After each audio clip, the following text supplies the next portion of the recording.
કેમ છો વિદ્યાર્થી મિત્રો? મજામાં ને?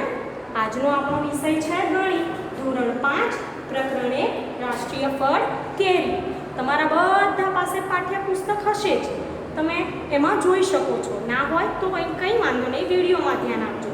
અત્યારે તમે વેકેશન માણી રહ્યા છો, બરોબર ને? ઘરે ઉનાળુ વેકેશન ગયું, તેમાં તમે કેરીની મજા તો માણી જ હશે. જેમ આપણું રાષ્ટ્રીય પક્ષી મોર, આપણું રાષ્ટ્ર ભારત, તેમ આપણું રાષ્ટ્રીય ફળ કેરી છે. આ પાઠમાં તમે કેરી વિશે ભણવાના છો.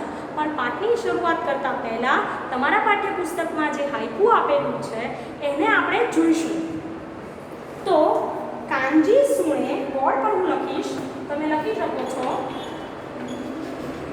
કાનજી સુણે કોયલ કેરી કુંજ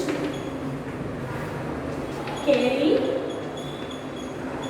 બગીચે. હવે વિદ્યાર્થી મિત્રો, તમે જોયું હશે કે આ જે પંક્તિઓ છે એમાં પ્રથમ હરોળ, દ્વિતીય હરોળ, ત્રીજી હરોળ. પ્રથમ હરોળમાં કેટલી સંખ્યા છે, કેટલા અક્ષર છે?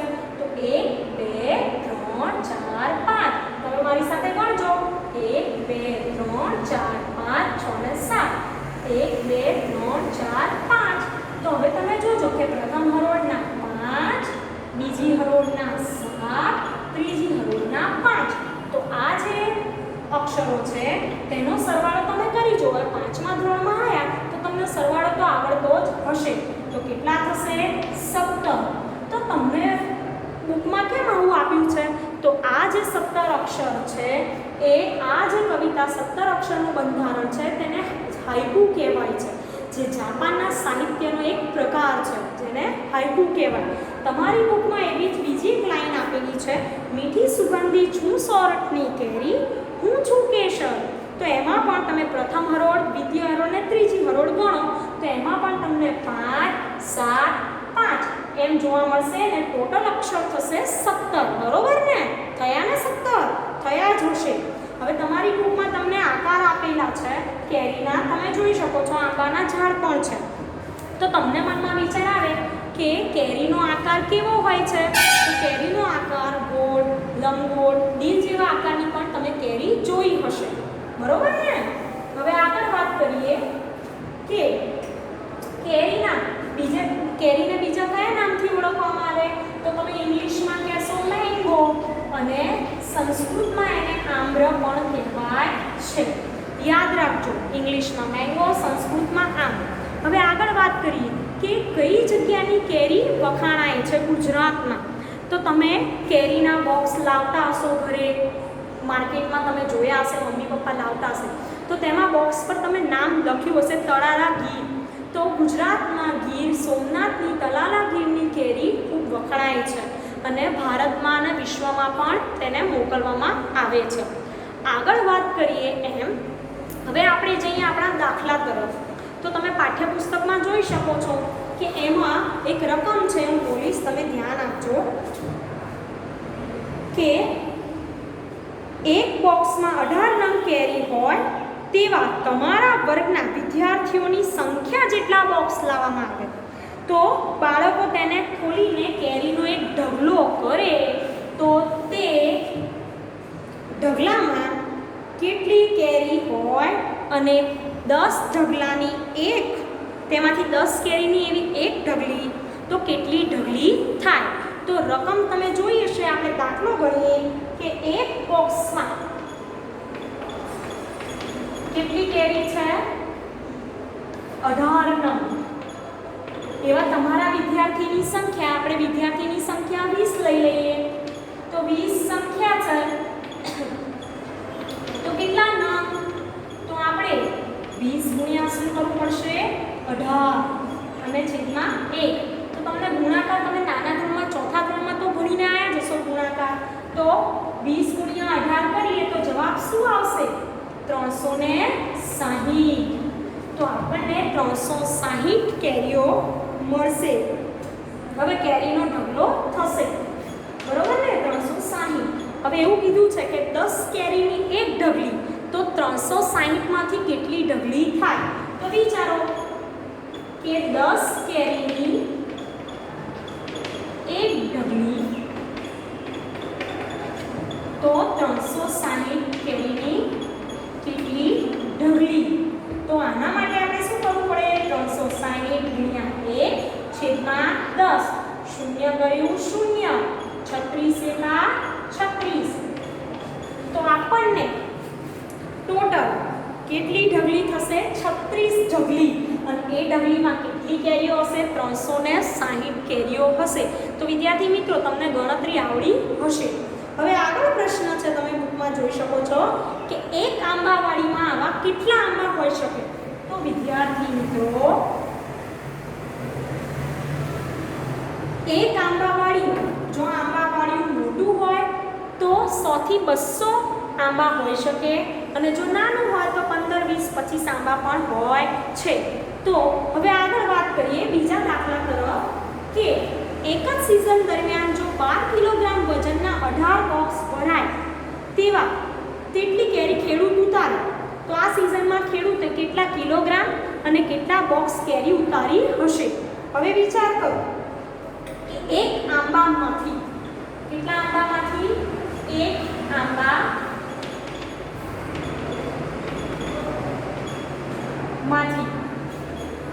એક આંબામાંથી કેટલી કેરી?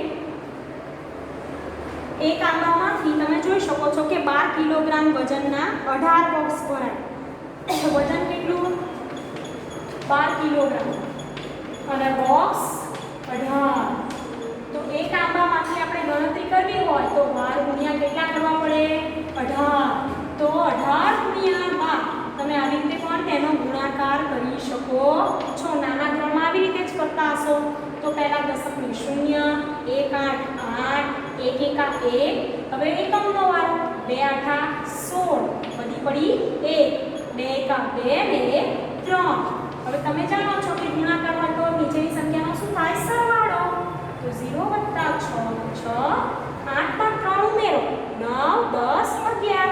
તો 11 વધી પડી 1, 1 ને 2.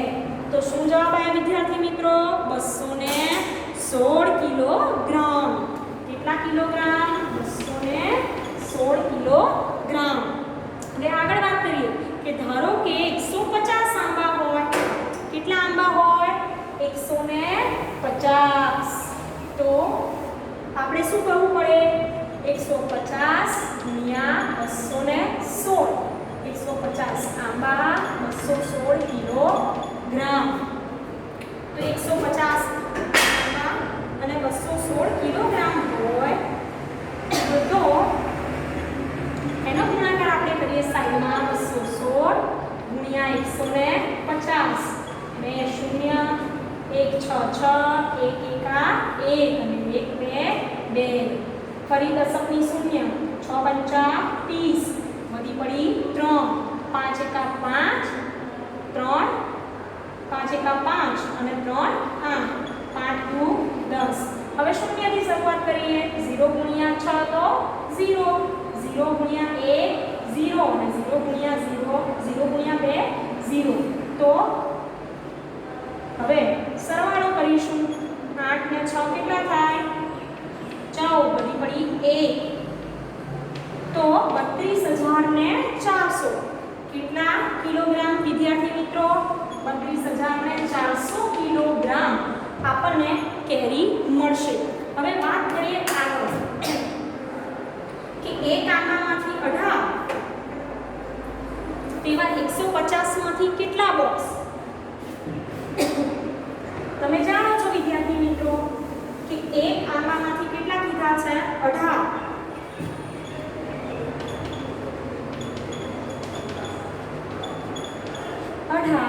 તો 150 બોક્સ, સોરી 150 આંબામાંથી કેટલા બોક્સ? તો આપણે શું કરવું પડશે? 150 ગુણ્યા 18. તો તમે 150 ગુણ્યા 18 કરી શકો છો.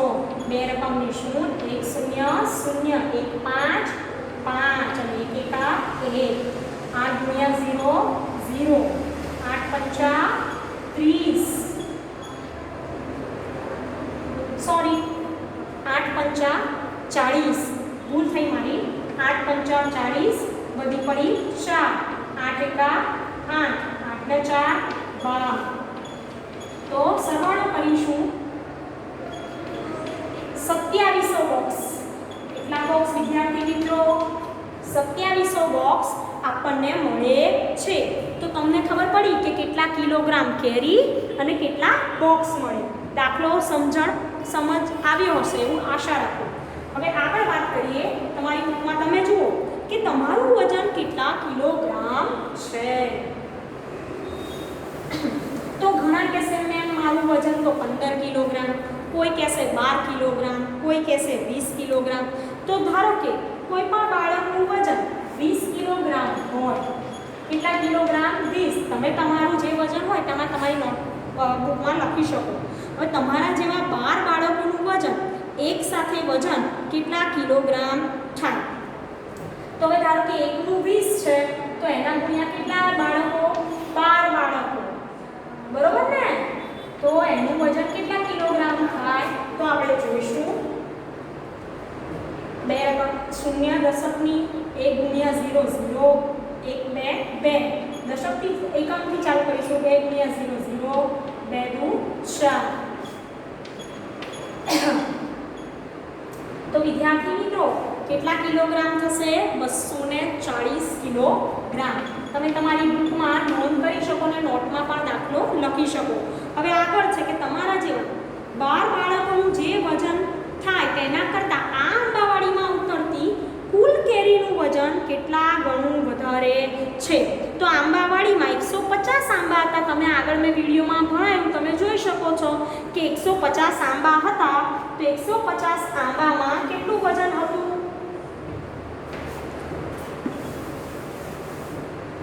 150 આંબામાં વિદ્યાર્થી મિત્રો વજન હતું 32,400 કિલોગ્રામ. કેટલું કિલોગ્રામ? 32,400 કિલોગ્રામ વજન હતું. હવે એના ભાગે આપણે શું કરવાનું છે કે જેટલી કિલોગ્રામ કેરી મળી શું કરીશું? એના ભાગે 216. તો એનું વજન કેટલા ગણું થાય છે? 150 ગણું. આ બંનેનો તમે ભાગાકાર કરો તો તમને 150 ગણું જોવા મળે છે. તો કોનું વજન વધારે કહેવાશે? કેરીનું વજન વધારે કહેવાશે. હવે આગળ દાખલો છે કે આપણા ઘરે અઠવાડિયે સરેરાશ 5 કિલોગ્રામ કેરી ખવાતી હોય. એક અઠવાડિયામાં 5. હવે કેરીનો ભાવ કેટલા કિલોગ્રામ છે? 75 કિલોગ્રામ. વિચારો કે 1 કિલોગ્રામ કેરીનો ભાવ કેટલો? 75. તો એક અઠવાડિયામાં કેટલા દિવસ હોય? 7 દિવસ. તો 7 દિવસમાં ખવાતી કેરી કેટલા કિલોગ્રામ છે? 5 કિલોગ્રામ. તો હવે તમે વિચારો કે 7 દિવસમાં ખવાતી હોય તો અહીંયા એવું કીધું છે કે એક માસમાં કેટલા કિલોગ્રામ કેરી વપરાતી હશે અને કેટલા રૂપિયા ખર્ચ થતો હશે? તો એક મહિનાના દિવસ કેટલા થાય? 30. તો 30 દિવસમાં ખવાતી કેરી કેટલા કિલોગ્રામ? તો વિદ્યાર્થી મિત્રો 30 ગુણ્યા 5/7 તો 150. 5 × 15 એટલે શું? 150 અને 7. તો આનો જવાબ આવે છે એપ્રોક્સિમેટલી, તમે જો ભાગાકાર કરશો તો 21.43. હવે એને તમે બરાબર 21 પણ લઈ શકો છો. તમે ઘરે ભાગાકાર કરી શકો. ભાગાકાર કરવાની રીત છે 150 7. તો 7 એકા 7 દુ 14. બાદબાકી થશે, શૂન્ય આવશે, અહીંયા 1, અહીંયા 0. હવે આગળ 7 એકા 7. તો 10 લઈશું, અહીંયા બાદબાકી કરીશું, કેટલા વધશે? 3. હવે ભાગના ચાલે એની અહીંયા પોઈન્ટ દશાંશ ચિહ્ન અહીંયા શું મૂક્યું. તો હવે આગળ જોઈએ આપણે તો 30 સુધી. તો 7 ચોક 28, હજુ કેટલા વધ્યા 2. તો આવી રીતે તમે આગળ વધતા જશો, શૂન્ય મૂકશો ફરીથી, તો ભાગ આગળ ચલાવતા જઈએ એમ દાખલો ગણાતો જાય અને જવાબ આવતો જશે. તો એમાં એપ્રોક્સિમેટલી એટલી કિંમત આવે છે. હવે આગળ વાત કરીએ ખર્ચની. તો તમે વિચારો કે આપણને મળ્યું 21.43, તો આપણે 21 લખી શકીએ છીએ. હવે 21 લખ્યા તો કેટલા દિવસ છે? હવે અહીંયા આપણે વાત કરીએ 75 રૂપિયા છે અને આપણને મળ્યા 21.43. તો 21 ગુણ્યા કેટલા કરવાના છે આપણે? 75. તો તમે 21 ગુણ્યા 75 કરી શકશો. અહીંયા હું ઊંચીને કરીશ.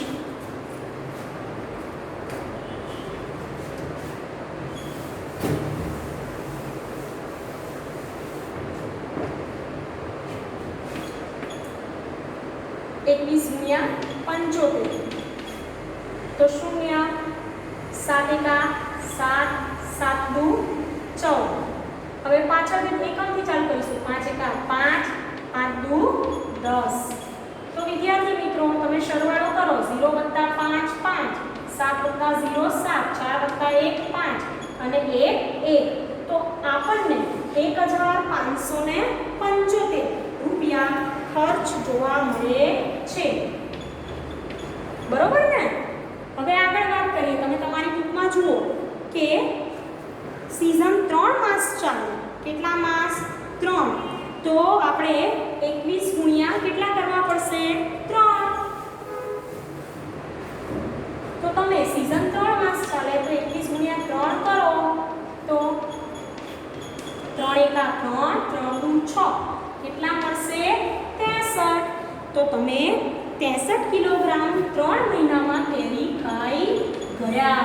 હવે ખર્ચની વાત કરીએ તો ખર્ચ કેટલો છે? 75 રૂપિયા. કેટલો છે? 75 રૂપિયા. તો આપણે આ 75 ગુણ્યા કેટલા કરવાના છે? 63. તો અહીંયા જુઓ વિદ્યાર્થી મિત્રો, દશકની શૂન્ય, 6 પંચા 30, વધી પડી 3, 7 6 42, 42 ને 3 ઉમેરીએ તો કેટલા થાય? 45. હવે 5 કરીએ 15, એકમથી ચાલુ કર્યું, વધી પડી 1. તો 7 કરી 21 અને 21 માં ઉમેરીએ એટલે કેટલા? 22. તો 5 2 7 4, 4725 રૂપિયા એનો ખર્ચ થાય. કેટલા મહિનાનો? 3 મહિનાનો ખર્ચ 4725 રૂપિયા થાય. હવે તમે કેરીના ચિત્રો તમે ઘણા બધા જોયા હશે અને તમારી બુકમાં પણ જોયા હશે. તો વિદ્યાર્થી મિત્રો, શું તમે જાણો છો કે ભારતમાં વર્ષમાં કેટલી કેરીનું ઉત્પાદન કરવામાં આવે છે? તો વિદ્યાર્થી મિત્રો, ભારતમાં વર્ષમાં 1,60,00,000 કેટલા?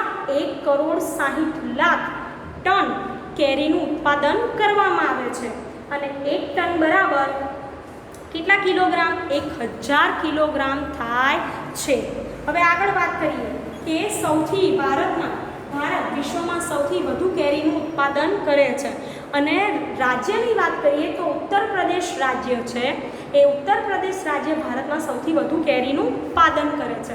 હવે સૌથી મોટી કેરી ક્યાં જોવા મળી હતી? તો સૌથી મોટી કેરી ફિલિપાઇન્સ દેશમાં જોવા મળી હતી, જેમાં એ જે કેરી છે એની કિલોગ્રામ હતું 3.435 કિલોગ્રામ અને એની લંબાઈ 30.48 સેન્ટીમીટર, પરિઘમાં એનું 49.53 સેન્ટીમીટર અને એની પહોળાઈ હતી 17.78 સેન્ટીમીટર. હવે આગળ વાત કરીએ તો તમારી આકૃતિમાં, તમારી બુકમાં તમને ઘણી બધી આકૃતિ આપેલી છે આકારો સાથે. હવે તમે કેરી ખરીદવા જાઓ બજારમાં તો તમે એની ઘણી બધી જાતો જોઈ હશે. હાફૂસ છે, લંગડો છે, તોતા છે, બદામ કેરી છે, દશેરી છે. તો આવી બધી કેરીઓ તમે ખાધી હશે અને જોઈ પણ હશે. તો આ બધી કેરીઓ તમે એનો આ સ્વાદ માણ્યો હશે. હવે આ પ્રકરણમાં આટલા દાખલા મેં સમજાવ્યા એની તમને સમજણ પડી હશે. બીજી વધારે આગળની જે માહિતી છે, દાખલા છે, એ આવતા વિડીયોમાં જોઈશું. આભાર.